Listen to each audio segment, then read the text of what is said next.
There is nothing left save for fear, an elastic instinct that is protective yet subjects you to the mal-profound and the unknown. Your sense of self fleeing primordial powers which threaten to envelop you entirely. That which you comprehend and cannot understand were together. Knowledge and falsehood all participate in the same shadow play. There is nothing left but the instinct, a mark of trauma. Your surroundings are dark and cold, your host equally unforgiving. The world cruelly mocks your victories, always polishing new bedrocks for the inevitable fall. Paralyzed by what you are, limited by who you could be, earthly and celestial powers conspire to disintegrate your mortal frame. You cannot sleep because the powers that be control your creatures mysterious and ordinary have colonized every space once open to proprietorship. There is no choice but to fight. Nothing to abate the malice but your fear, the instinct, the drive to kill that which has encaged your soul in a scarlet mist, the phenomenological prison which has no dimension or mass to strike. A creature of pure death and darkest shadow. Child of Baal, what have you become? Such is the fate of a retail worker in the prevailing economic order, and a child born of murder, the very essence of that which takes life. Baldur's Gate 2 delivers a story that is simultaneously regarded as legendary, but goes underrated in terms of its exact thematic content. We'll be analyzing the Nietzschean and existentialist themes undergirding its entire umwelt. Yet, I have to confess my heresy. I don't like structure. So now it's time for something completely different. Baldur's Gate 2 is an isometric party-based computer-based role-playing game that... Baldur's Gate 2 is the historical product of... Okay, Baldur's Gate 2 simply is. Now that we have thrown history and definitions out of the window, we can play with the semiotic slice called Baldur's Gate 2, this time it's personal. That's a periphery album.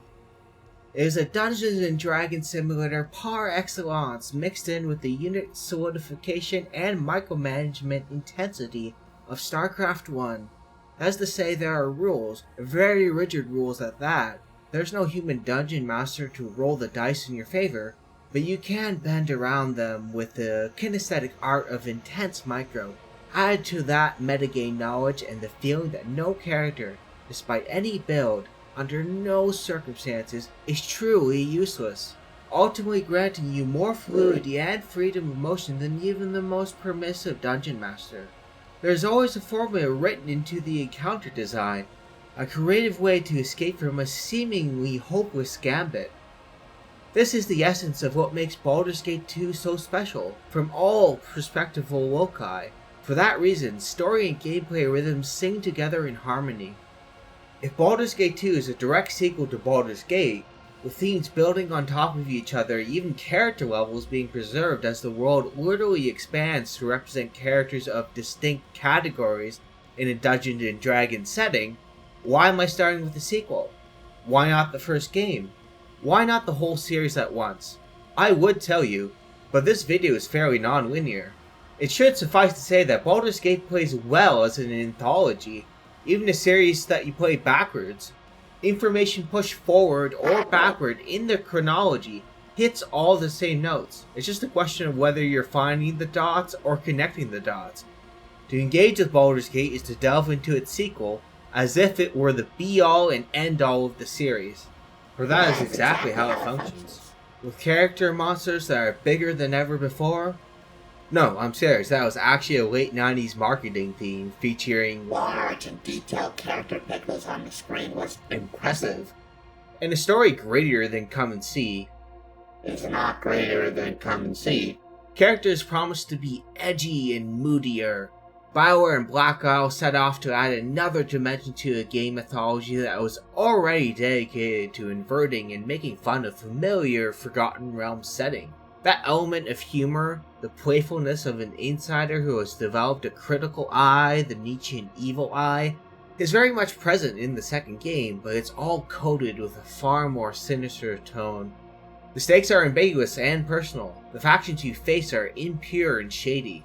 Athkatla is the city of coin, the pre-capitalist and mercantile city that glorifies itself on its riches, but wouldn't immediately direct you to the slums, unless, of course, you're too poor to afford a magic license. That is, if you're not sent off to a rape dungeon, known as Spellhold first. The girl they brought in, she's a cute one, isn't she? I do believe I'll have to practice some enchantment spells on that one. The mythologization of Baldur's Gate is an interesting topic, one that I won't cover here, that is planned 5 videos ahead, but it will suffice to say that the cultural legend surrounding Baldur's Gate beats a stronger heart than the isolated title itself. Not, of course, to people like me, who have been replaying the series annually, keeping myself well immersed into all idiosyncrasies, the song of motion that this game sings. No, what I am talking about is how the normals receive the title. Those decaying, mindless beasts that constitute your friend circle, making you feel more lonely than you could ever be. I mean those perfectly legitimate, although degenerate lives. I mean the nomads, the nomads, yes, the explorers, of emptiness and debasement. Such people need not remember how it feels to play the game, or the exact plot beats and themes resonating throughout the trilogy. They just remember it as a solid formula, a canary in the coal mine, painting the way forward for the industry.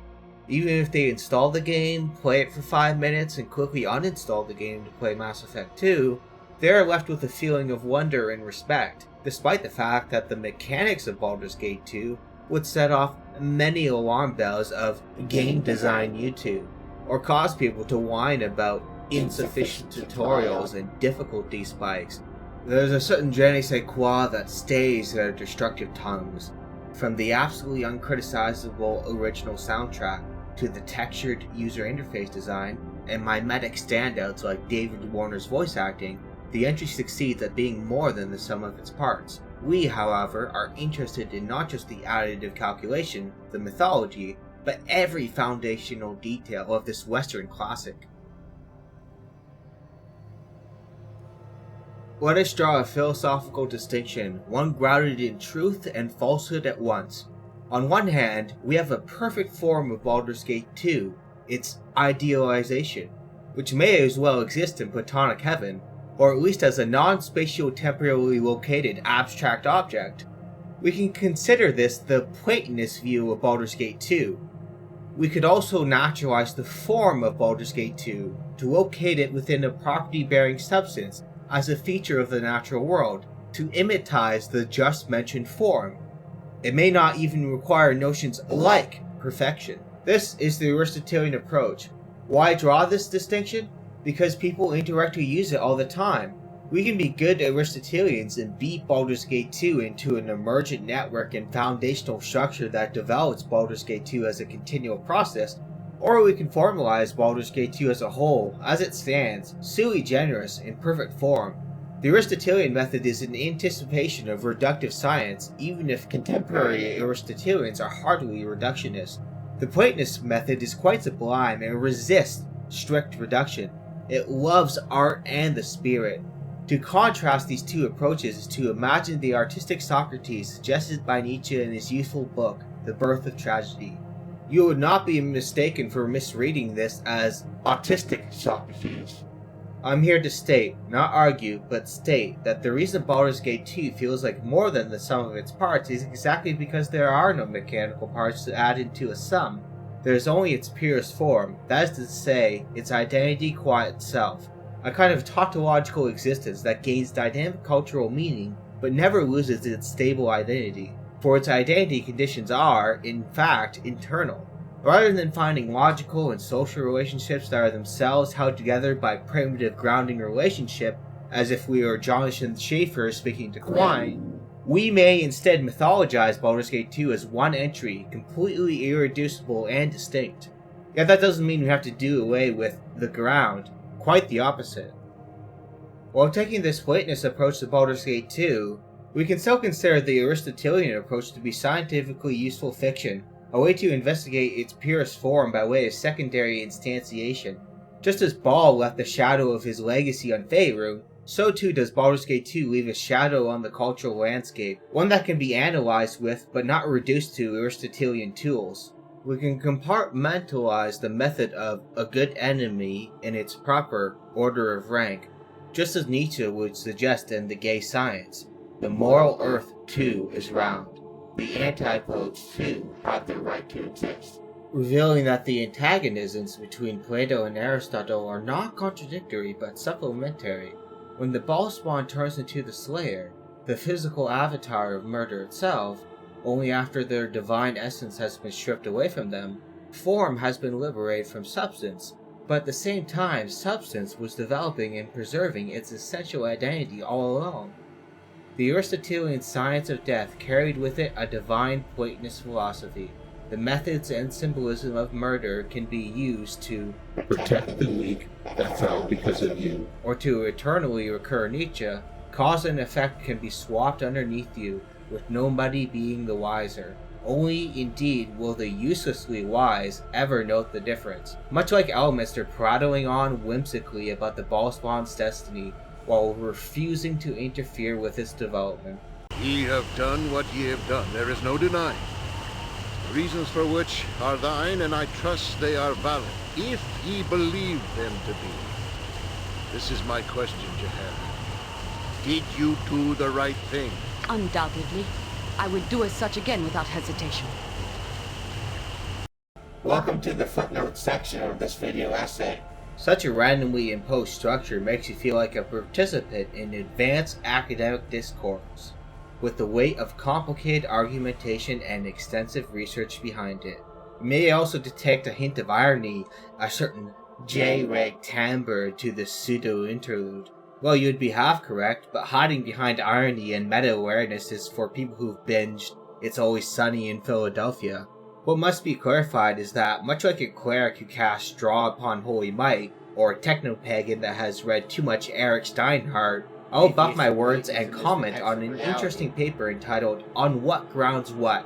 First, it's a good paper. Second, it draws the trivial distinction between existence questions, a method championed by Quinn and to a lesser extent Carnap, where what exists takes primacy in metaphysics, as held over a more traditional, or at least Aristotelian approach where what exists is not necessarily primary. How something exists is instead prioritized. There is indeed no non-question begging reason to side with Quinn over Aristotle on this issue. Just so, the fact that Baldur's Gate 2 exists as a cultural mythology is indisputable to my transcendent Platonist eyes, but how it exists is up for grabs, as it were, a quasi-scientific question that interrogates its content and finds divine rays of light shining out of the crevice as a hammer at the bedrock of truth. Just as Nietzsche comments in his preface to Beyond Good and Evil, will to truth is not a pure motivation, but one spawned from a complicated series of drives that, quite fortunately for us, is ultimately truth conducive.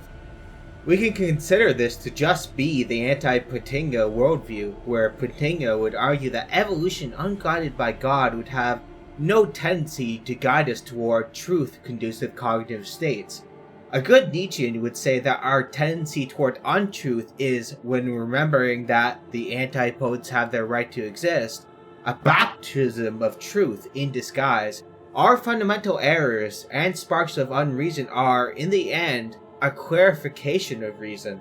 The natural world order guides us by one way or another, intentional or non-intentional, into the ascendance offered by stabilized civilization. Just as planar spirits in Forgotten Realms gods take interest in the Ballspawn by the time Shadow of Om rolls around, we create our fate with insufficient material. Material dynamically withheld and provided by the gods, of course, but it is their own will to truth that leads them to cement the foundations of their potential fall. To take fascination with mortal interest is to participate in a peculiar form of death drive, to allow dynamism to reign once more, as a victory over boredom and stagnation. This, quite interestingly, is how Baal, the Lord of Murder, came to power in the first place. He fought for the title only to find that the lord who reigned under his tyrannical realm relinquished power willingly. He was bored by ruling everything. Recognizing the nihilism present within authoritarian power at his soul, as his last act of revenge, he cursed Bal with it, and now Bal's children are often driven mad with that youthful craving, and so the evil within us communicates this contradiction within our very dreams, as not Ilmilin comments in the first dream sequence of the video game. These things always mean something, don't they? Echoing Nietzsche in Chapter 5 of Human All Too Human, that we find crystallized ennoblement only through creative degeneration. Life is strength. This is not to be contested. It seems logical enough. You live, you affect your world. But is it what you need? You are different inside.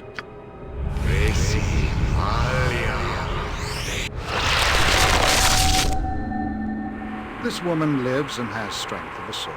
She lost her parents to plague, her husband to war, but she persevered. Her farm has prospered, her name is respected, and her children are fed and safe. She lived as she thought she should. And now she is dead. Her land will be divided, her children will move on, and she will be forgotten.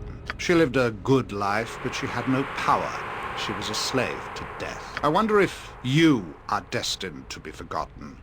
Will your life fade in the shadow of greater beings? You are born of murder, the very essence of that which takes life. You have power if you wish it. Really, but the consequences are so very real.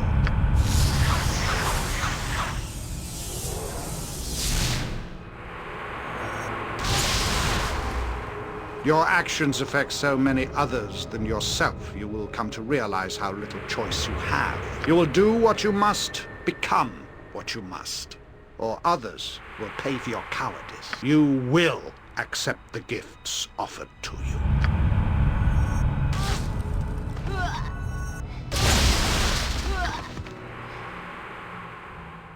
One may suspect that these philosophical toys are red herrings, a distraction from the issue at hand. I wish you were wrong.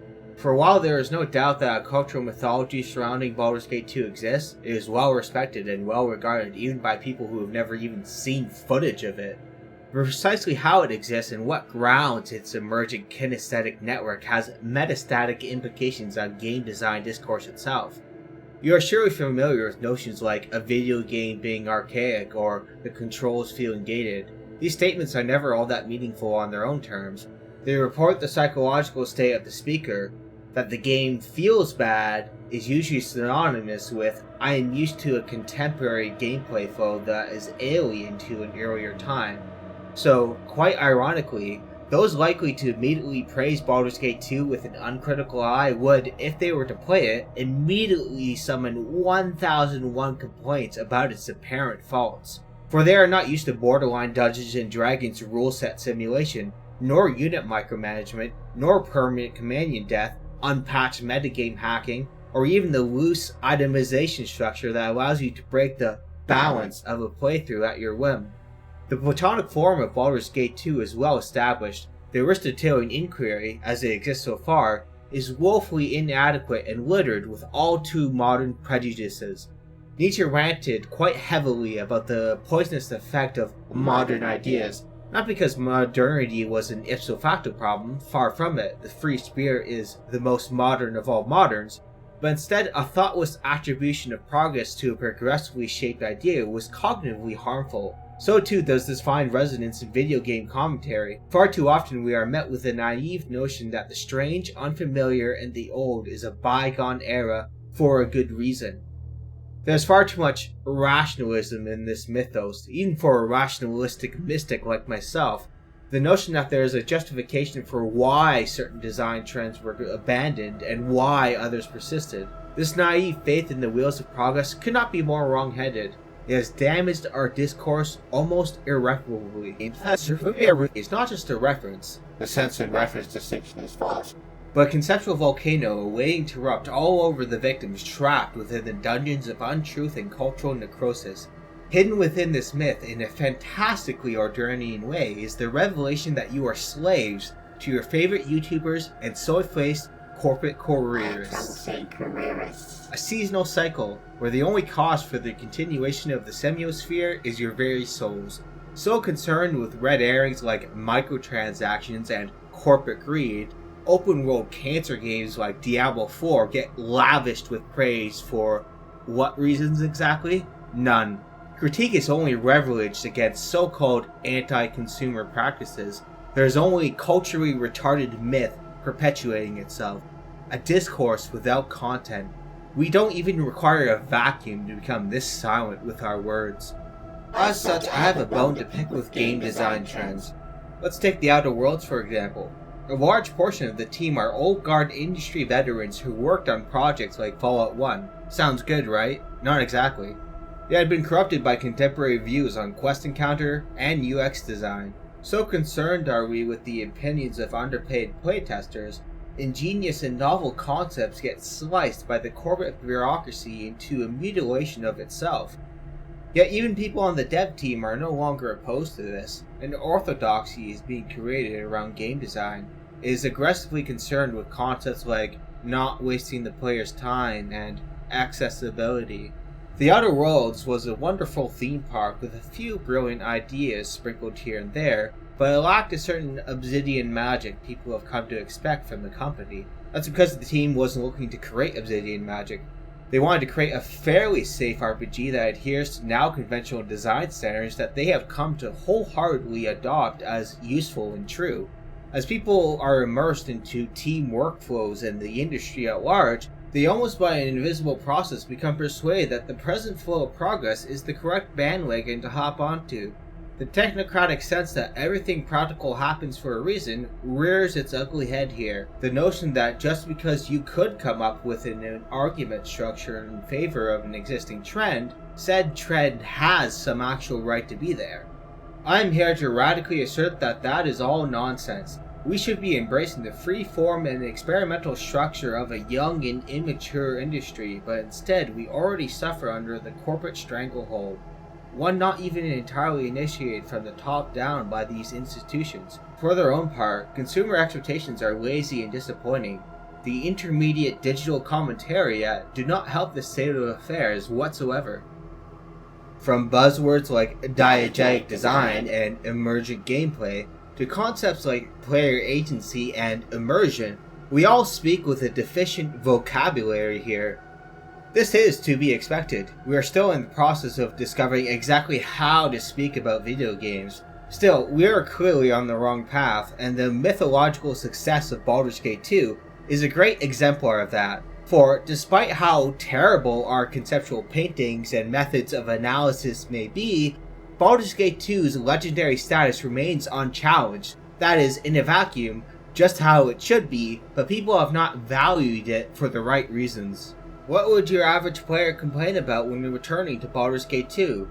They would note that party members can conflict with the ball spawn, fight each other, and leave at any time. The fact that XP gains are non-unitary would hardly go unnoticed. I'm sure the exceptional controls and kinesthetic flow would be called archaic. Low quantities of voice acting would be a key concern as well. The lack of an extensive in-game tutorial, invisible or not, would have people raging about the game not teaching you anything about its mechanics. Hidden within the idiosyncrasies of the Dungeons & Dragons 2 advanced system is a classic example of this. A negative armor score is better, and you bet it is bad game design to let the player find that out for themselves. But why? Is freeform experimentation and using your brain so discouraged by game design trends? Sure, there are market pressures at work, publishers have strict and inflexible deadlines, studios depend upon investment capital to keep themselves afloat. There will always be some concession to consumer expectation, else your enterprise is an unjustifiable risk. Yet that is not even a correct market analysis. The game industry is not just artistically impoverished, but hardly possesses business sense. Many studios appeal to the widest possible audience, which is a far cry from optimal marketing strategy. You cannot outperform an entry like Call of Duty, which takes up so much mindshare in its respective strengths. You need to find and define your niche market. That is, after all, why we still have financially successful CRPGs today. It is why Demon Souls could take many creative risks, widely seen to be suicidal at the time, but birthed a whole new affectation on the action-adventure genre. It is a mixture of baked-in game design ideology and childish business sense that keeps us from utilizing the proverbial sandbox to its full potential. Yet Baldur's Gate 2 is still here. It hasn't disappeared from our catalogs. It has received extensive updates through Quinn's Fix Pack and the Enhanced Edition. It is an incredibly long game with a disgusting amount of non-trivial content to offer. Nothing is stopping us from revisiting and, in part, living the past. She resists. She clings to her old life as though it actually matters. She will learn. It is a portrait of what has happened and what may happen. Do you cling to the past, or can you see through the pain? You feel the potential within, don't you? Will you cringe from what you know you want, what you can take as your own? You know what you want. It is you, after all, which has brought us to the dream. Nothing is real. Yet.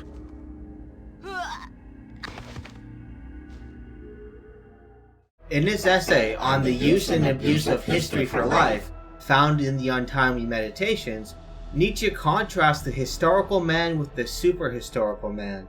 This acts as an interesting difference point from what we can call historicist interpretations of Nietzsche, the view that our concepts and justifications are historically mediated and, as such, attention to history and causality is necessary to interrogate or utilize them, as opposed to the view that propositional content is independent of these causal events. Rather than making our discourses the impossible bitch of history, as many readers and eventual champions of philosophical historicism did, Nietzsche actually twisted the historical approach against itself. It is useful to engage in doses of historical amnesia once in a while in order to discover childlike newness and appreciation of the world. A historical man is world-weary and sees nothing new under the sun. The superhistorical man takes eternal lessons from history, studying its iconography and symbolism to move culture forward. It is amusing to see this play itself out in Nietzsche, for it moves him closer to the so-called Platonism that Nietzsche himself derided, and that many continental philosophers are disgusted by today. As such, I could be considered to be promoting a Nietzschean Platonist approach to Baldur's Gate 2. We neither want to be uneducated barbarians with no sense of history pertaining to the video game industry, but neither should we fail to extract mythos from Baldur's Gate 2, to interrogate and savor its contents as a way of appreciating present-day innovation and envisioning the future. As such, one should not concern themselves with whether a mechanic is dated or outdated. A mechanic should be analyzed by its own properties and the possible context in which it could be applied and modified. There is nothing fundamentally dated about an isometric camera view, or death counts, or fail states. Contrariwise, there is nothing prima facie illegitimate about slow movement speeds, director's cut camera angles, and non-violent gameplay. Tracing outwards into infinity, there are only spirals of potential here. On a case-by-case basis, we should take our time to familiarize ourselves with how gameplay implementation feels, not subjecting ourselves to one initial brief and then dismissive take, but letting our neurophysiology settle into it as well. It is very important to learn how to immerse yourself into an era before you can truly understand this. Just as you shouldn't reject a movie for being filmed colorless black and white, so too would it be nonsensical to consider a complicated control scheme fundamentally archaic. People who value old game design trends are often accused of falling victim to nostalgia. Putting aside the fact that people who champion these game principles revisit entries that implement them regularly, thereby not associating them with any particular time in their life, it all sounds like projection from an art culture that is already too nostalgic. The inference is that, since there is a heavy amount of nostalgia already present within the discourse, then every positive appraisal of a technique left behind must be nostalgia-ridden. This is a fundamental mistake which dooms you to misunderstanding the past. It is a way to historicize something for its own sake, without attention to how it serves life and art. As Nietzsche notes in the aforementioned essay on history, scholars and critics can resemble the sterility of factory workshop logistics, working around the clock and turning everything they touch into a spiritually lifeless mockery of itself. All too often in our criticism, we engage in precisely that destructive mode, a kind of dark urge to destroy and tear something down. Rather than ennobling that which we experience, we look for ways to hyper-focus on its failures and faults. So afraid to enjoy ourselves, we profane that which was already whole to begin with, to service an unclear drive toward truth. Yet there is no reason that truth should be joyous. Hence the title of Nietzsche's arguably best book, The Gay Science. We have a choice about whether technological, scientific, and artistic voices should service or debase life. Does getting instantly killed because you didn't wait long enough for the find traps mechanic in Baldur's Gate 2 harm your life? Perhaps, minimally, if you have already internalized the perspective that failure states are bad. You may feel demotivated by the act, even if pressing quick load is just a button away. These minimalistic and no hand-holding design philosophies are certainly not for everybody, but there is a loud and passionate audience, ravenous and hungry for more. So let us put aside the excessively historical approach to video game design. All features of any game can stand on their own as devices not just of their time, but as information read by the eye of eternity.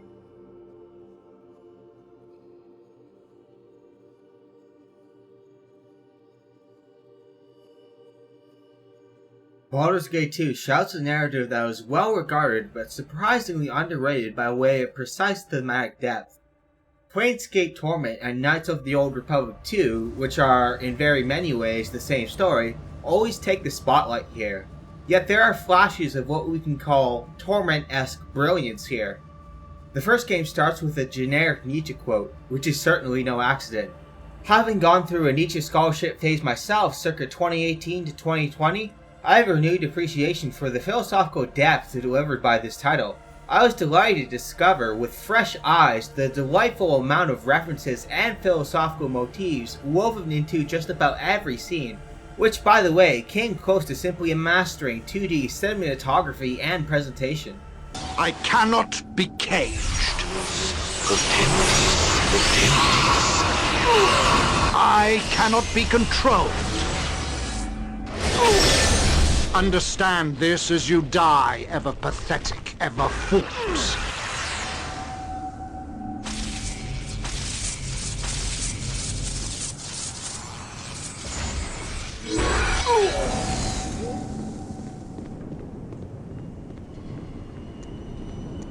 Hello, little one. You and I have a great deal to do.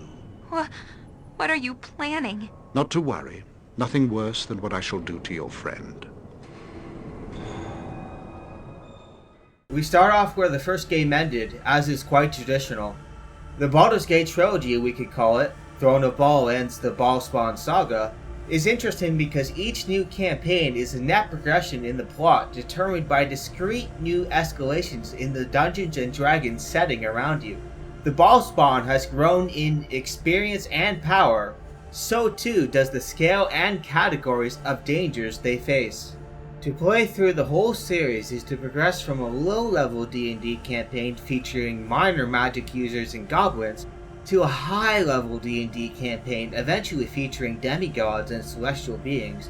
Many times in RPG, as well as action-adventure titles like God of War, will find an excuse to excise player powers, resetting the player from the beginning to repeat the same structural adventure all over again.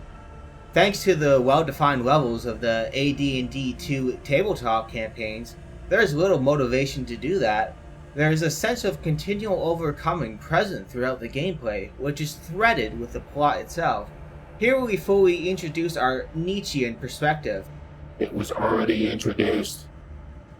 From the moment you are quite literally thrown to wolves, far removed from the safety and comforts of Candlekeep, to facing off the Shattered One in his desperate and irrational ploy for indignant revenge, there's nothing shielding you but primal instinct.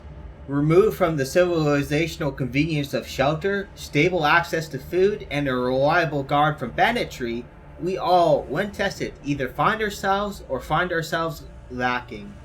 You crawl your way out of the thick woodland forest, uncovering a plot by a fellow Ballspawn, in fact, your actual brother, Saravok, who wishes to provoke the forces of Valm, while orchestrating an iron surge across the Sword Coast to enact a war of blood.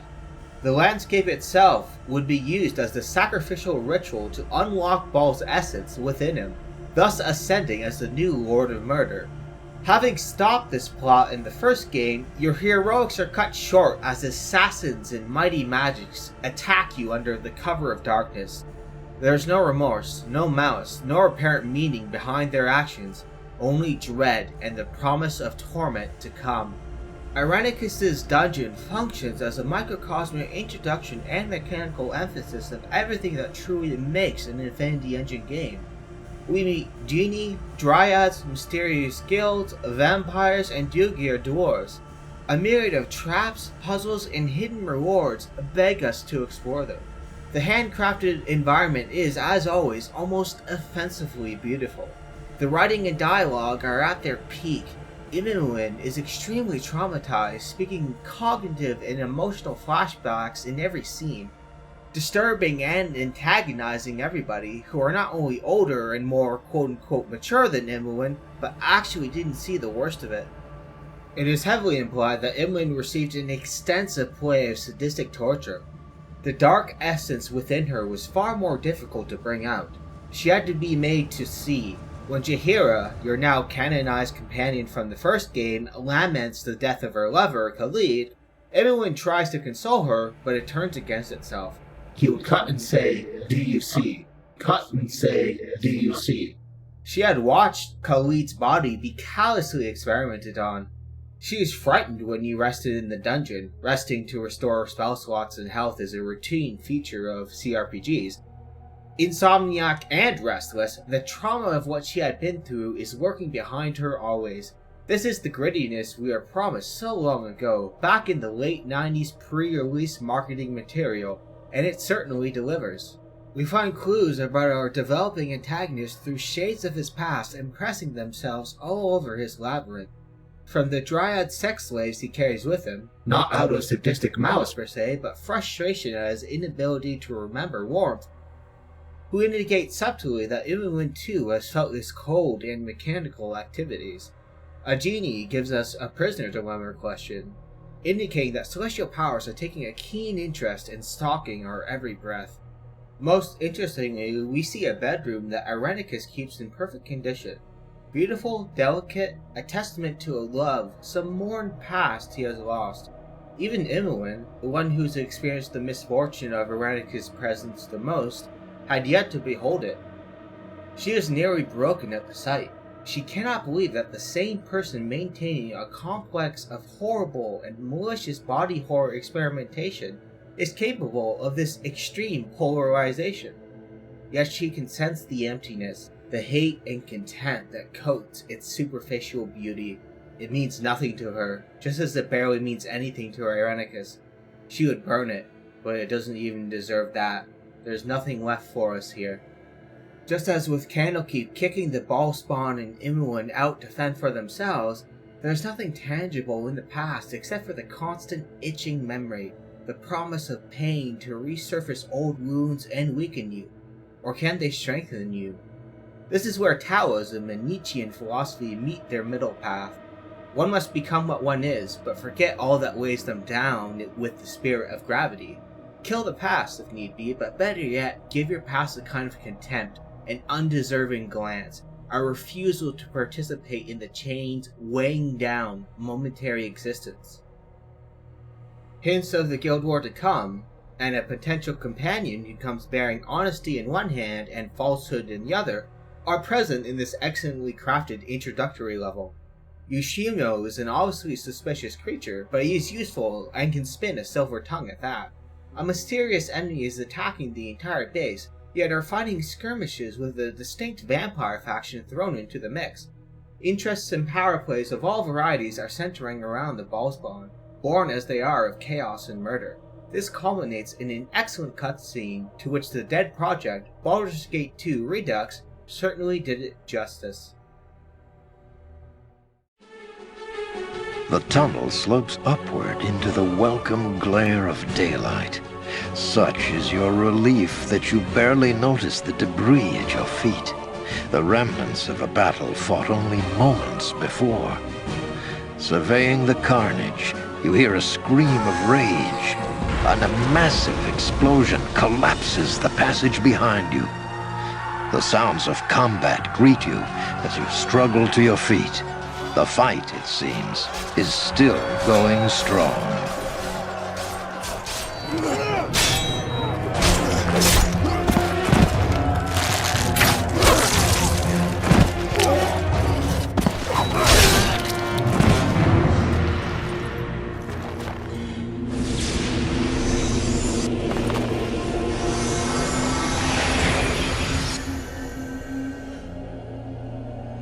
You dare to attack me here? Do you even know whom you face? We know of your treachery, Irenicus! Where have you taken our brethren? You know nothing of me. You know nothing of what I must do. You will suffer. You will all suffer. Men, kill him!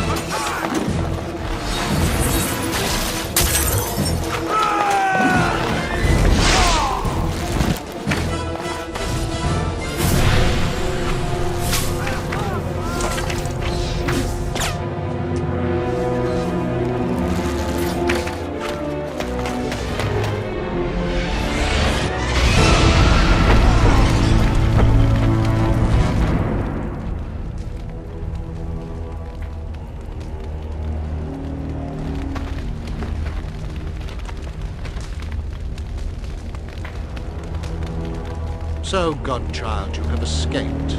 You are more resourceful than I had thought. You're not going to torture us any longer. Torture? Silly girl, you just don't understand what I'm doing, do you? I don't care what you're doing. Let us go. I won't let you leave, not when I'm so close to unlocking your power. We don't want anything from you. Enough! I will no longer listen to the babbling of ignorant children.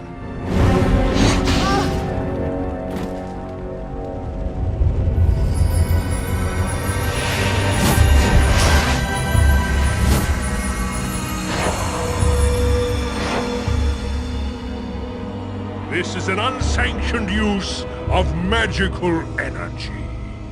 All involved will be held. This disturbance is over. Must I be interrupted at every turn? Enough of this!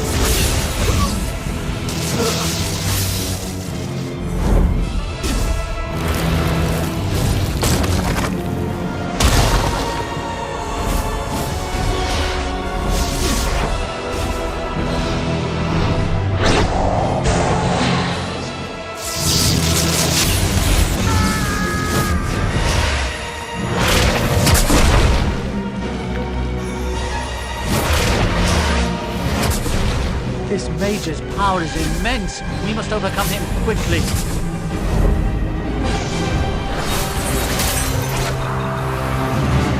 Enough! I haven't the time for this.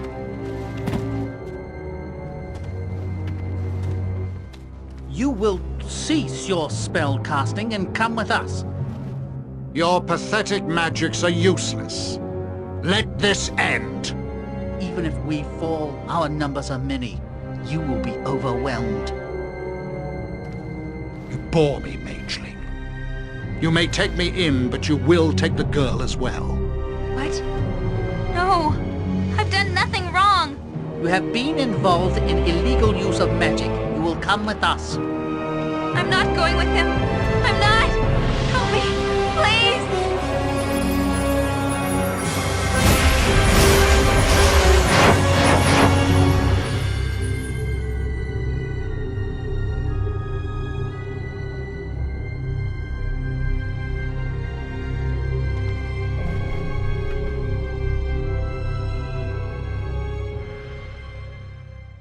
Irenicus is a truly broken man. As mentioned, his mortal name simply means Shattered One, and an intelligent mind who has cultivated talent, conviction, and twisted that into misguided vengeance. He requires no sympathy nor mustache-twirling villainy to be evil. His deeds are black because of what the fates have decreed him to become. There is only dispassion and callous coldness found in the knives he cuts into experimental subjects, the spells he uses to decimate cowed wizards and all that oppose him. Even the ballspawn is a person he can pity, from a distance, not truly despise. There is only hatred for his homeland, the act of sudden exile, a curse of mortality, and the forced reconstitution he endured.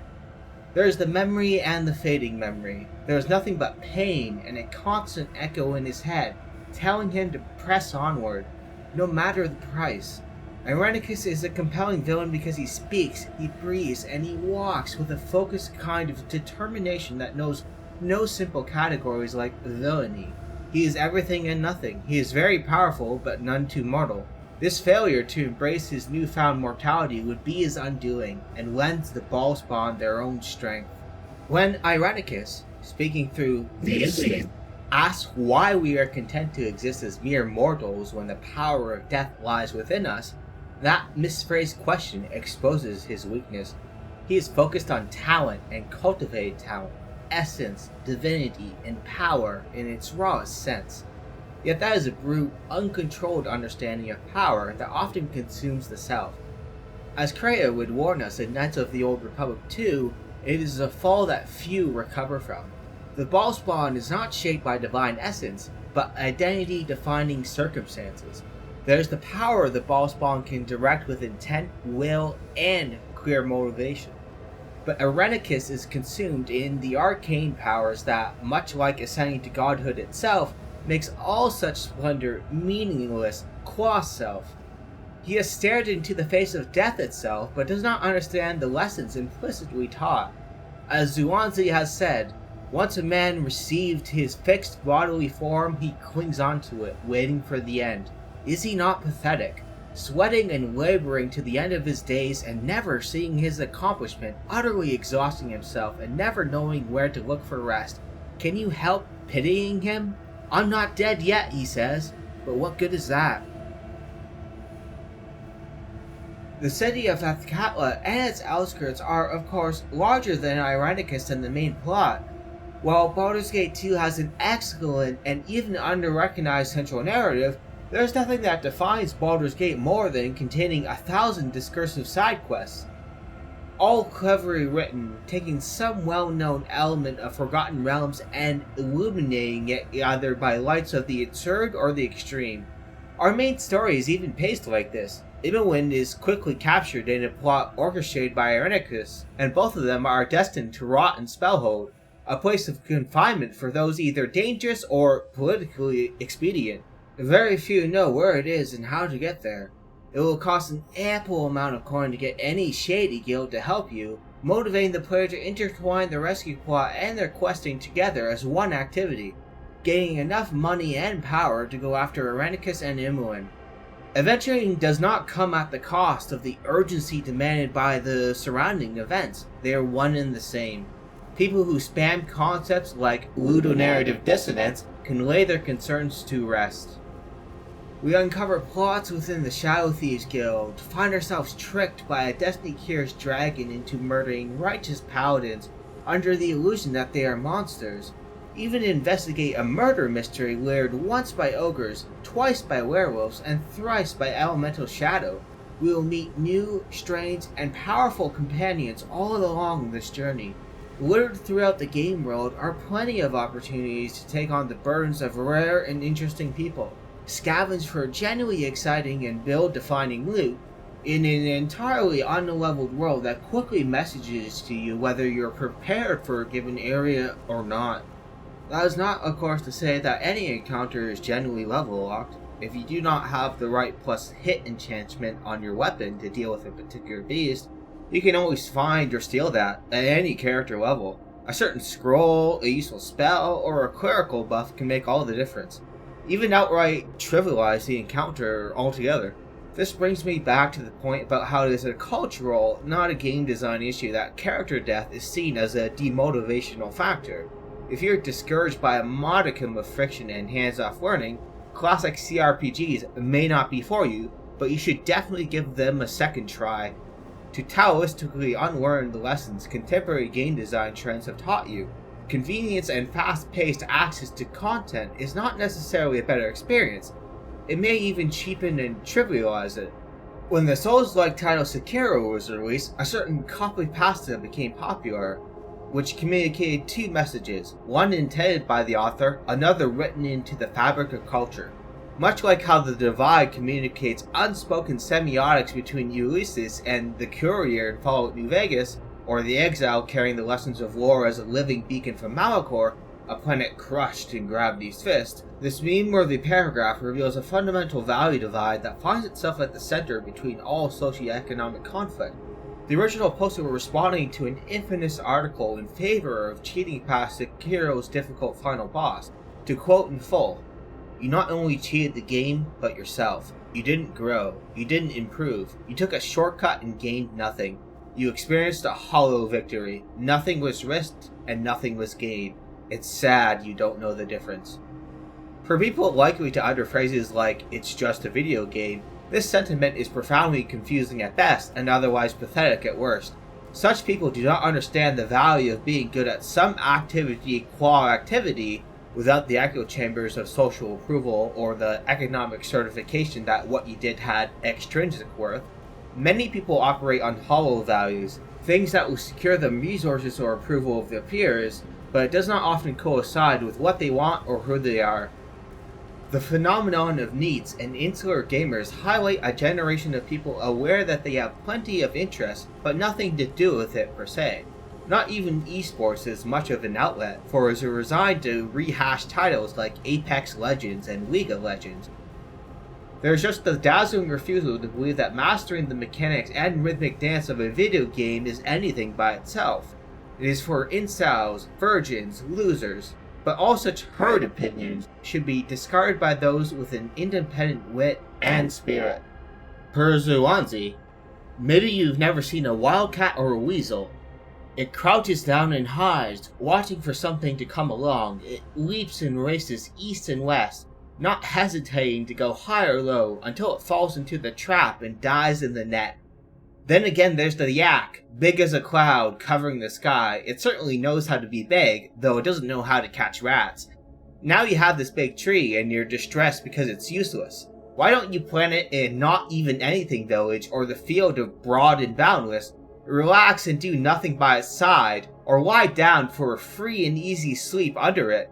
Axes will never shorten its life, nothing can never harm it. If there's no use for it, how can it ever come to grief or pain? It matters not how a social system calculates your value. What matters is your actual value, an axiological statement of fact that can only be discovered by, yet is not entirely exemplified within thyself. This is where our Platonism and Nietzscheanism collide once more. Nietzsche would be incredibly hostile towards such a metaphysical state of affairs. It is the chief failing of the existentialists that they, for lack of a better phrase, utterly wimped out on positing the ontological commitments their views implied. To participate in an encounter puzzle of Baldur's Gate 2, particularly with the tactics and difficulty mod Sword Coast Stratagems installed, is to refine some craft that may be entirely self-contained within a particular kind of experience. It may not even help you with video games in general. Professional Counter-Strike players famously had trouble adapting to Quake Champions once it launched. There are as many forms of gameplay to master as there are motions with which to move your body. Here we may introduce the pinnacle mod available for the Baldur's Gate series as a whole, our just mentioned Sword Coast Stratagems, SCS as a short phrase. Enjoying a development cycle of multiple decades, it has morphed into something highly modular and customizable, finally introducing its own difficulty slider that resonates with the core rules and insane distinctions of the original game. Difficulty setting 3 Tactical is about as vanilla friendly the mod gets. It does not excessively prepare the AI against player metagame knowledge and cheese, but it is still hostile to the freeform experimentation and wonderfully unbalanced gameplay of the original series, thus providing an engaging, intense experience that had me spamming my keyboard like a StarCraft professional and barely catching my breath. A few endgame Throne of Ball expansion encounters are tricky that way. This divides into two CRPG design camps. One is sandbox focused and the other is purely strategist. The sandbox player may love metagame hacking, micromanagement, gimmicks, glitches, and sudden power spikes owing to non-linear itemization that largely defines these early games. The strategist is not necessarily opposed to those things, but they come closer to the game design principles championed by Pillars of Eternity, where balance and consistency take some precedence over experimentation. Yet SCS is still an interesting mod because even when you set it up to the highest difficulty, the one most adverse to bending around the rule set, it still retains that crossover between Brood War and Baldur's Gate. Despite introducing a few problems like characters falling into tank and healing paradigms, that still doesn't matter, because even weakling mage cleric characters like Eric can become a tank with the right equipment and spells. Keeping in pace with the CRPG tradition is an entirely personal, spiritual, and ultimately beautiful experience.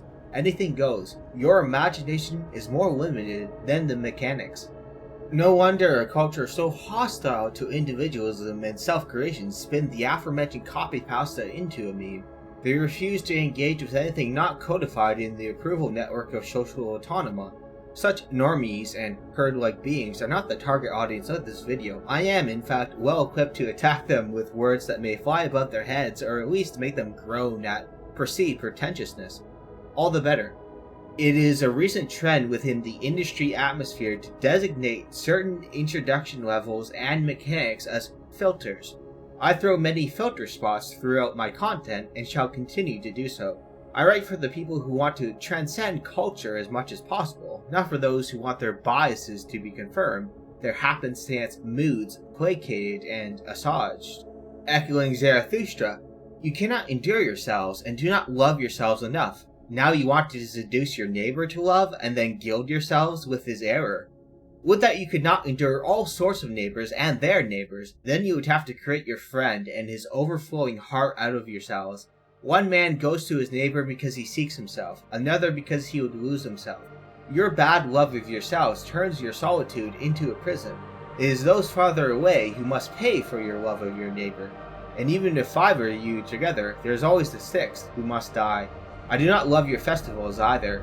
I found too many actors there, and the spectators too often behaved like actors. Yet I do not mean to participate in empty gatekeeping, instead an open elitism that invites people to become ascended ballspawn as well. It turns out that mastering games like Dark Souls and Baldur's Gate 2 are only superficially complicated. They have distinct flows and polymeters that the player will have to, as if they could hear movement, listen to the spatial patterns fed not only to their eyes, but your holistic nervous system. There is a way of applying easy heuristics and simplifying that which is complicated, which will get you by 99.9% of the time. As Nietzsche notes in Human All Too Human, do not speak to me about giftedness of inborn talents. One can name great men of all kinds who are very little gifted. They all possess that seriousness of the efficient workman which first learns to construct the parts properly before it ventures to fashion a great whole. We will, in fact, be inversing the approach recommended by Nietzsche, but preserving its spirit. It is through letting the whole seamlessly reduce itself into parts that the unapproachable becomes familiar. Zhuangzi has a more apt description when commenting on a butcher who cuts with the way, slicing perfect cuts and never dulling his knife. Cook Ding laid down his knife and said, "What I care about is the way, which goes beyond skill. When I first began cutting up oxen, all I could see was the ox itself. After 3 years, I no longer saw the whole ox, and now I go at it by spirit and don't look with my eyes. Perception and understanding have come to a stop, and spirit moves where it wants. I go along with the natural makeup, strike in the big hollows, and guide the knife through the big openings, and follow things as they are. So I never touch the smallest ligament or tendon, much less a main joint." Let's elaborate on what that looks like for Baldur's Gate 2. You may have noticed that CRPGs have a threatening aura surrounding them. The UI may be beautifully decorated, yet it is cluttered with superficial complexity. Auto-attacking enemies in sight doesn't necessarily provide good results. Reducing the difficulty slider or giving into story mode doesn't feel satisfying either. So first of all, don't overcomplicate it. I've been playing titles like Baldur's Gate 2 for years, and I will be using encounters from this game as a skeleton map that is applicable across a wide range of RPGs, from modern CRPG takes like Pillars of Eternity to even more streamlined titles like Dragon Age Inquisition. You see all these numbers and stats? Don't fuss over them. I do not know all the ins and outs of any Dungeons and Dragons rule set. I have simply codified general rules and developed strong intuitions that guide moment-to-moment gameplay. For example, you may notice that in Baldur's Gate 2, your characters have an armor class that is modified by armor and other items in the game. Perhaps counterintuitively, and this will apply to only CRPGs using the Advanced Dungeons and Dragons 2 system, the lower your armor class, the better. As a base variable, that is true of this game. Otherwise, number go up is often number is better. Here we are introducing a simple condition. In this specific instance, number go down is better. There are, of course, exceptions and trade-offs in any mechanically engaging CRPG. Perhaps a piece of armor has special desirable stats, but it doesn't give you the best armor class for a specific character. Yet you can throw those two out of your mind. It is perfectly viable to ignore the overwhelming majority of rules and get along just fine. Why is this the case? The first reason is that optimization is not the same as viability. What will make your character a complete powerhouse is distinct from what will allow you to clear the game without feeling handicapped by your equipment set and character build. You can make all sorts of mistakes and suboptimal decisions and clear a game perfectly well without going beyond something resembling the core rules difficulty, where core rules tends to be true to the pen and paper rule set, but keep in mind that a computer is automating strict rules here. A human dungeon master may modify that on the fly. As such, this is not necessarily the intended or ideal experience. All you need to do is pay attention to visual feedback. Depending on the game you're playing, a message log, an explicit number, or a character line will tell you something important. In Baldur's Gate 2, a classic example is hearing a character say, "My weapon has no effect." This tends to mean that a character is immune to a certain type of damage or can only be hit by weapons of a base rate quality. This seemingly frustrating mechanic isn't all that painful. As I said, don't overcomplicate it. When you see or hear these visual cues, it often means that you should escape and live to fight another day. These games tend to be incredibly open-ended, allowing you to escape side quest chains and isolated encounters at will, very rarely walking into a linear pathway from which there is no escape. And when that is done, it is usually obvious through in-game dialogue or a very dramatic story beat. As you're playing the game itself, you will find yourself automatically overcoming these difficulties without even conceptualizing the exact solution to your problem. However, we shouldn't limit ourselves to immersive learning. We should still formalize a few tricks. Here we place down Zhuangzi to pick up our aforementioned definition of Aristotelian science, to then kick them both down the ladder until all we are left with is purest form. Your ability to play around with dynamics that emerge from otherwise rigid mechanics can be your saving grace. Whether this means healing through damage with excessive spells and healing potions, or pausing the game and micromanaging your units to safe or seemingly optimal pathways in the encounter space, notice that these games always encourage experimentation, calling to mind one important lesson: death is not a bad thing, it is not a failure. There is no character judgment communicated to you from the game developer. You're not meant to be frustrated by any and every failed encounter. There are always opportunities to learn more about the game, your preferred playstyle, and the lore context in which your player characters are currently engaged. An excessively difficult encounter may be a sign that you do not yet belong in a specific area. Divinity Original Sin softly suggests an optimal path using this kind of feedback. Enemies tend to be more difficult and obviously higher level in certain areas. This allows experienced players to tackle more challenging areas first to give them more conundrums to work through, while providing newcomers a gently guided and linear progression pathway that isn't too punishing. Yet these design decisions are not always obvious. Remember that CRPGs are about exploration and creativity. If you have ventured into a lair of beholders in keeping with Baldur's Gate 2 and have nothing like an obvious counter to their incredibly powerful psionic attacks, that is a sign that you are missing something, such as specific spells, items, or simply high enough character levels to brute force your way through the damage. It is not meant to communicate that you suck or some meanified get good message. It instead calls back to an era of video gaming where smooth progression was not prioritized. Indeed, facing friction when progressing through a video game was functionally important for getting the bang for your buck.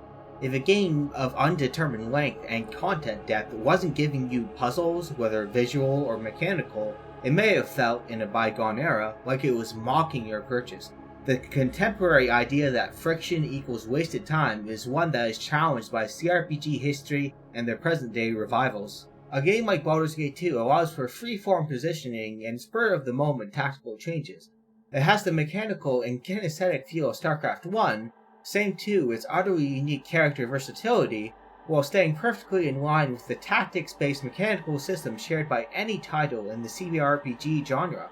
Much like how a zealot from Brood War can kite characters around a pylon in ways that allow the unit to transcend its statistical boundaries, Baldur's Gate 2 allows you to treat your characters and the entities they summon the exact same way. If the dice rolls are not in your favor, you always have access to what the AI does not: complete spatial awareness.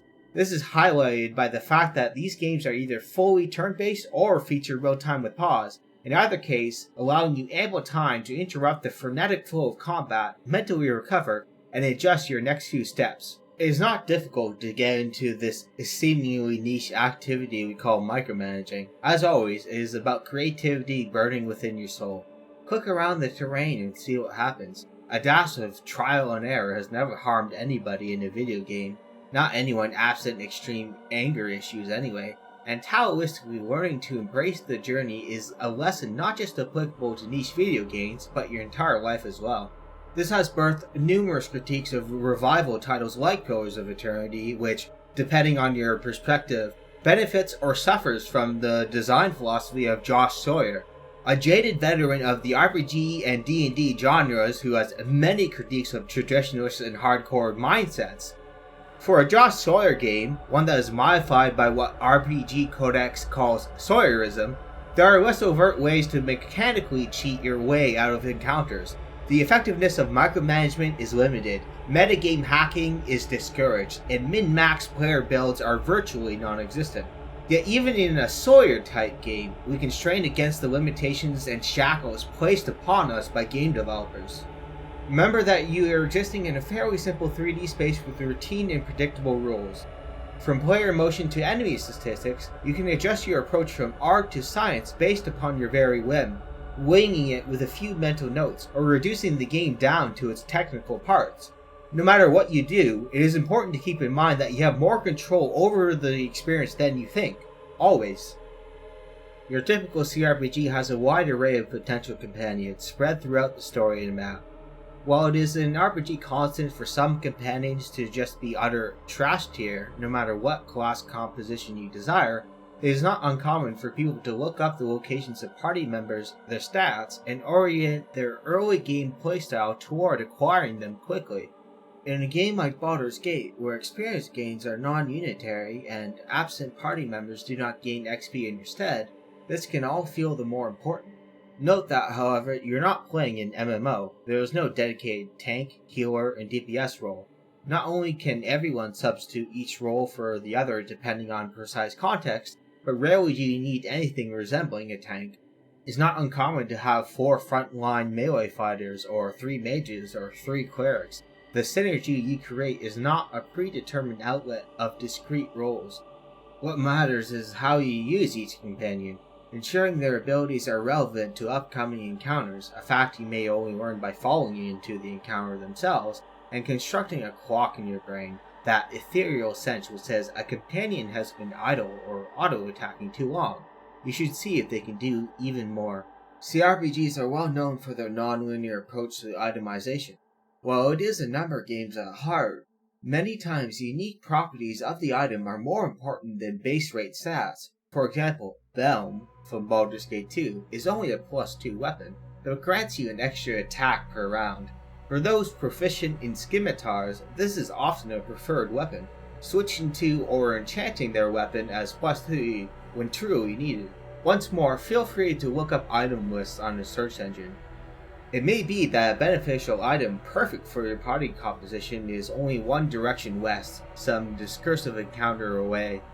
Propelling its soul spheres forward in time, arriving at resonating titles like Morrowind, Baldur's Gate promises a loose gameplay structure. Anything goes. Creativity defines the gameplay. The gameplay does not desire to cap your own desire for experimentation. Contemporary CRPGs would embrace this aspect of the genre to sharply different degrees. Pillars of Eternity prefers more linear and finely tuned progression. Divinity Original Sin is an open challenge for any combat system to be more creative and spectacle-driven than its environmentally sensitive and combo-flaring festival of violence. People impress much weight into every mechanic that catches their eye, any superficial piece of information threatening to flood their brain. One shouldn't take the Taoistic lesson that the conscious mind is noise, more useless than beneficial compared to subconscious muscle and skill. Letting go of your preconceptions, be it choice anxiety or aversion to character death, is the key to mastering just about any skill, not just CRPGs. This is why the aforementioned copy-pasted quote, maligned as it is, could not be more apt.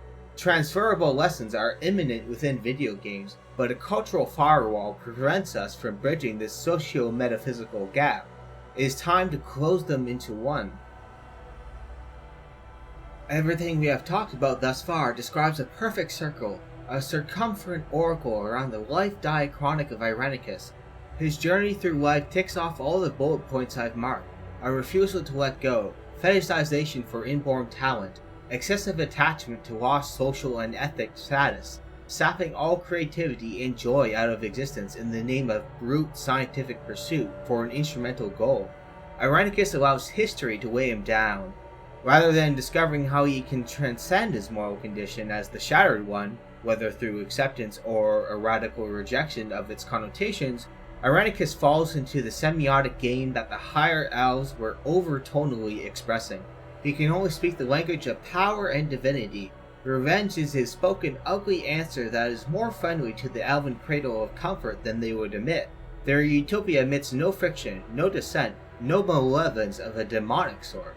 As such, it cannot tolerate dynamic change. It has learned love of thy neighbor, but only to despise what is farthest from it. The elves in the Seldarine are not wholly to blame for the Shattered One and his machinations, but they participate in the same political structure which makes beings like him all but inevitable. As Nietzsche commented on the highly flawed yet admirable traits of Napoleon and Caesar, evil actions belong to the most powerful, bad, base ones to the subjected. The most powerful man, the creator, would have to be the most evil, inasmuch as he carries his ideal against the ideals of other men, and remakes them in his own image. Evil here means hard, painful, enforced. Such men as Napoleon must come again and again to confirm the aristocracy of the individual, but he himself was corrupted by the means he had to employ and lost noblesse of character. If he had to prevail among a different kind of man, he could have employed other means, and thus it would not seem necessary for a Caesar to become bad. So too is there a reverse domestication process in all would-be domesticators, or as Nietzsche termed them, the improvers of mankind. Not only do they become one and the same with the cultural mass, his Zarathustra is quick to remind us that the role of shepherd implies debased involvement with sheep, but for all their efforts, they leave scars on people they seek to improve in their own image, a self-reflection which has been distorted by exposure to raw collectivity.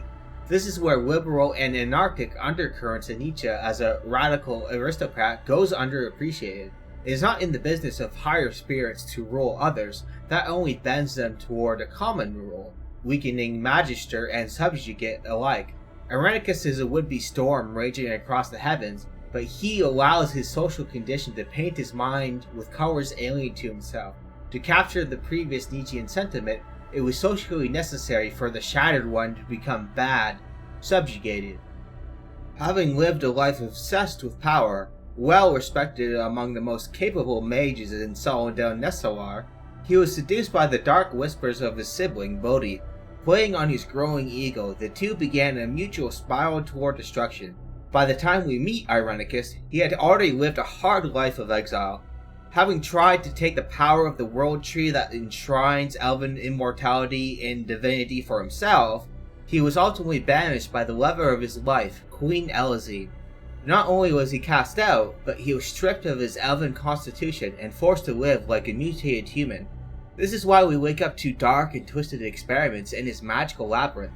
While his sister Bodhi turned to vampirism as a way to hold on to power and defy mortality, Irenicus delved deeper into a life full of study and grim obsession. To quote Cybreed, my Bible, we shine to finally dissolve into oblivion and be absolved through death, all culminating in his theater play to strip Baal's essence from you and, in a plot twist for the game, also your de facto sister, Imoen. He takes over Spellhold, and his captured by the cowled wizards is revealed to have been a contingency plan of his, a way to isolate Imoen from the party and cement a base of operations. Should you have taken Yoshima with you for the journey, his treason is revealed, and though he may feel the pain of regret due to developed camaraderie, his fate is sealed. Irenicus would simply kill him if he doesn't comply. The Shadow Thieves had dealings with Irenicus in the past, but always suspected treachery. This is the fulcrum upon which the Guild War turns. A vampiric faction are rapidly converting Shadow Thieves, willingly or unwillingly, to their cause, but leaders of both organizations promise to help you search for Imoen and Irenicus for a pretty penny, and the indignity of doing dirty work for them. All of this is a facade for what they're really doing, evaluating your strengths, your work, the murderous talent sparked within. Neither faction is exactly digestible for good characters and paladin characters, leading to some misguided critiques that the game doesn't allow them to truly roleplay.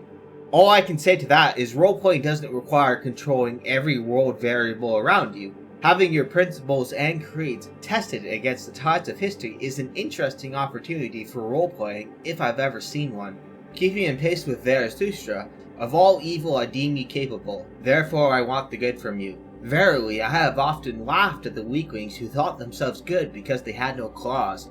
You shall strive after the virtue of the column. It grows more and more beautiful and gentle, but internally harder and more enduring as it ascends. For this is the sole secret, for only when the hero has abandoned her, she is approached by the overhero.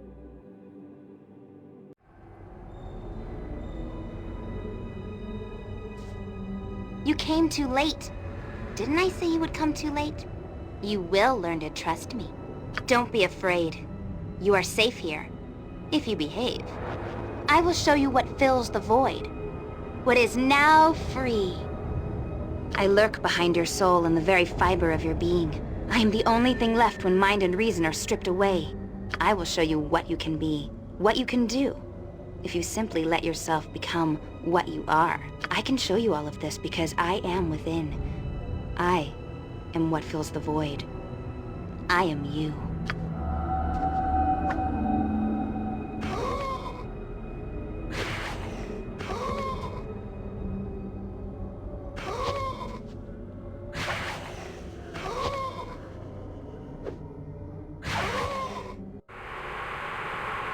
You are to be given a gift.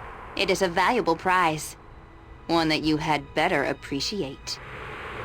You worry for your comrades, perhaps? Leave them, abandon them, and become what you must.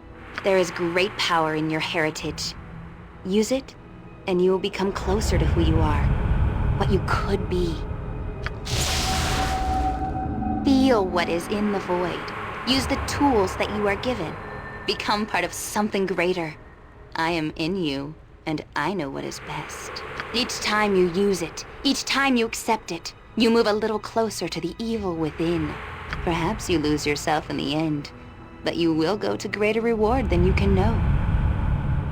After all, what does an eternity of nothingness matter when you can destroy all that would oppose your development as easy as one?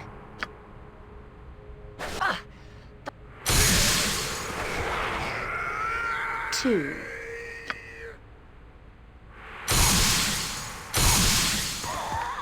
3.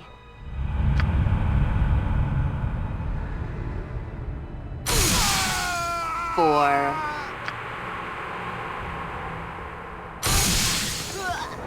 5. Adventures mysterious and magical still await the Ballspawn. From uncovering illicit plots to scouring the Underdark and investigating habitual tanners who flay humans alive, all of these tonally black distractions converge upon one path where, as one interesting NPC you meet in the de facto insane asylum, Spellhold, says, Irenicus? None sees what he sees. which leads into my favorite and perhaps the most misunderstood plot point in the whole series. You're stripped of Baal's essence, the spark of divinity within you, which has two consequences, one causal and the other diachronical. The first effect is that the instinct survives. As already seen, the mark of Baal lurks behind the spawn's soul, manifesting itself when substance has outrun form. Surviving Bodhi's labyrinthian thrill-seeking hunt and all but scaring her away after involuntarily becoming the Slayer, an avatar of murder, was the result of this perverted alchemical process. Another is that it reveals how much second nature dominates over nature. As Irenicus once said by way of dreams, "You rest each night uneasy, yes, you are weary. You struggle daily. It will not end, you know, not until you acknowledge what you are." It is that all-too mortal struggle upon which Irenicus lambasts that which writes his own death sentence. Nietzschean overcoming reveals itself to be a power higher than the divinity, and while you are certainly facing dire consequences from having your soul stripped from you, it only urges you to progress onward, to solidify your strength. Having liberated the mad denizens of Spellhold and amassed an amusing army against Irenicus, this lesson imprints itself as Irenicus is overwhelmed in a frustrating twirl of arcane chaos. You can hear the impotent and indignant rage in his voice as he relinquishes Spellhold to the Bellspawn, hoping that it is our grave. The Shattered One may have restored Bodhi and himself by way of Baal's essence, but it cannot replace what has been etched into the memory, the subconscious. He would implicitly speak that lesson in a penultimate endgame event, lamenting the impact of naturalistic causes and how, even in a world where supernatural beings reign, there is no escaping history and conditioning. No, Jonalith, you shall not. Who? Elasim? Yes, it is I, your queen. Twice now you have attempted this sacrilege, and nearly destroyed us all. You will not do this again, Jonalith. Do not call me that. I lost all right to that name when the Saldarine stripped me of everything that was elven, as you well know. And what shall I call you instead? Irenicus? Shattered One? Yes, it was a terrible punishment, but you violated everything we hold dear. You nearly destroyed us all. And for what? Power? Is that all you exist for now, John? It is all I have now, Elasim. There is nothing else beyond my revenge. Revenge for what you did to me, that the Saldarine did to me. And your revenge has poisoned your heart. The tree touched you once long ago. Do you remember nothing of it? Is there nothing in your heart that remembers love? Is there nothing within you that remembers our love? What we once shared before this obsession doomed you?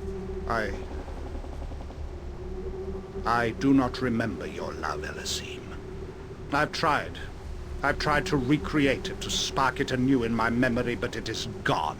A hollow, dead thing. For years I clung to the memory of it. Then the memory of the memory, and then nothing. The Saldarine took that from me too. I look upon you and feel nothing. I remember nothing but you turning your back on me along with all the others. Once my thirst for power was everything. And now I hunger only for revenge. And I will have it! Then I pity you. Would that you had used your stolen mortal years to earn your return to this sacred place. I could have loved you anew as I loved the man you once were. But I see nothing of him here. You are Irenicus, and all that awaits you now is death. We shall see, my former love. We shall see.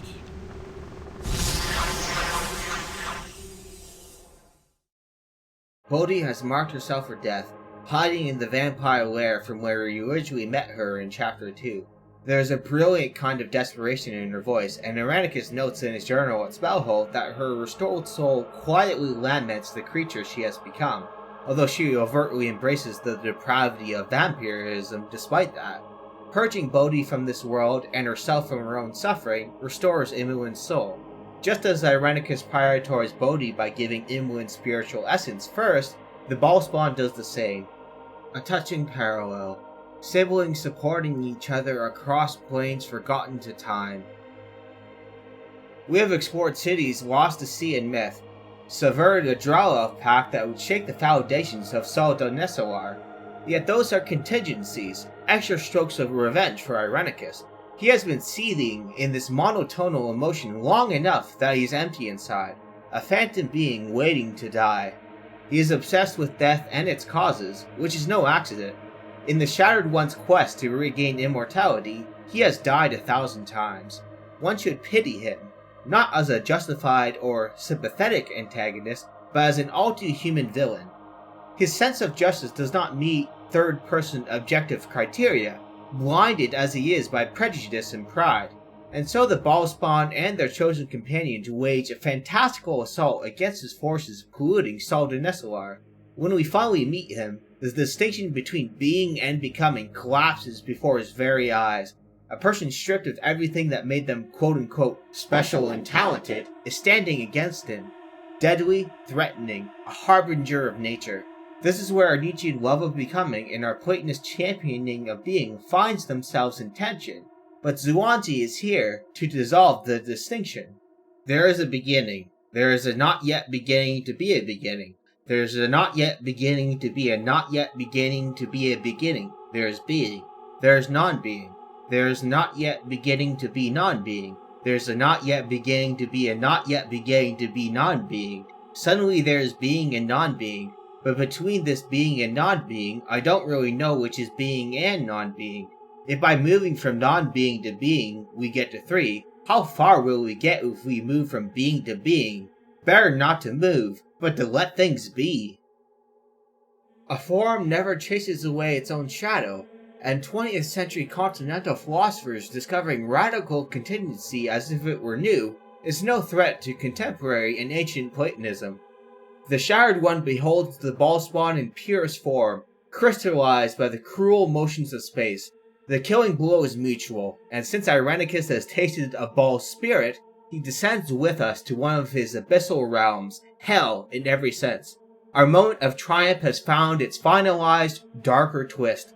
Obsidian games like Knights of the Old Republic 2 and Mask of the Betrayer would further explore the consequences of, quite literally, dragging others to hell with you. Trial 7 we face, born of sacrifice and self-preservation. You can choose to permanently debuff your character stats or else have a companion character die in your place. It is a moment that asks commitment to not only your D&D character sheet, but how you answer the evil within. A good or neutral character finds solidification and purpose in resisting their nature, whereas an immortal character is more likely to surrender to its tainted power. One mechanical representation of this is becoming the Slayer at will, a latent talent activated by your soul being distanced from corporeal form. Your lowered reputation score, which affects how NPCs react to you, same to quest rewards and shop prices, is symbolic of drawing further into its madness. Each time you use it, you sacrifice your very selfhood for power. After meeting the abyssal remnant of our deceased brother, Saravok, and enduring the depths of hell, we face off with Irenicus one more time, who has had to go through his own spiritual trial to meet you for this battle beyond worlds. The fight is quite beefy, particularly with the Sword Coast Stratagems mod installed, but inevitably Irenicus is slayed. The Ballspawn regains her soul. Our very surroundings collapse around us, as we awaken the comfort of a relatively restored Sol-shattering. I have to note that there was a missed opportunity here. While this would all but preempt the story-wrapping Throne of Ball expansion, I would have liked a darker ending. One where, first of all, the original plan explained by David Gator in 2000 was that Imoen would become the Slayer and we'd have to strike her down. Secondly, there would be no escaping hell, at least not yet. Much like how the Doomslayer walked the pits of torment for countless aeons, or the protagonist of the first Diablo game lived the life of a wanderer containing a malevolent spirit, it would be interesting to have a more somber epilogue about the Ballspawn. She and her companions who walk the blackest plains, paying the ultimate price to restore one's soul. It would be a tonally fitting ending and would recruit some of the cheesier writing moments found in the upcoming expansion. We will not be talking about that here, however, for it reserves its own narrative function in upcoming videos on the periphery of the Affinity Engine RPGs. We have engaged in light exegesis of Nietzsche as a de facto liberal author.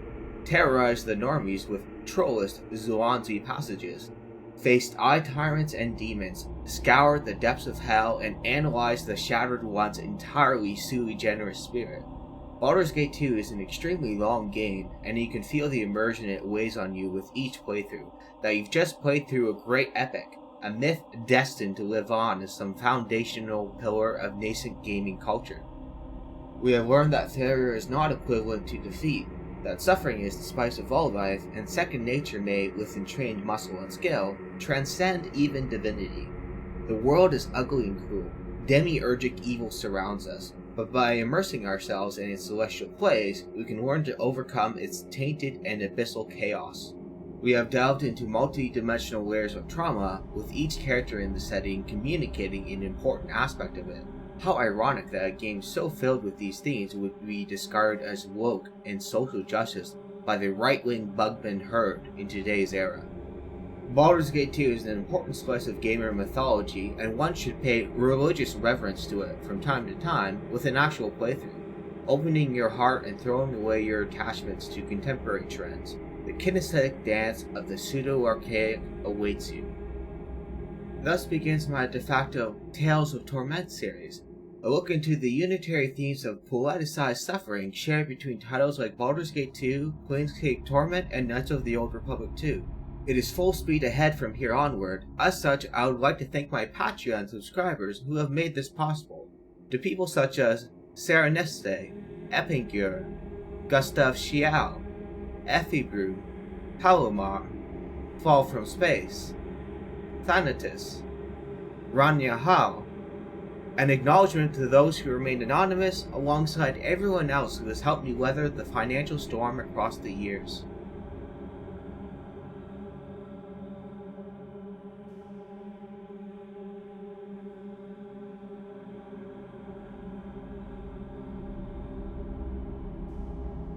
Did you come here for answers? There are none. The call of Korriban is strong, but it is the call of the dead.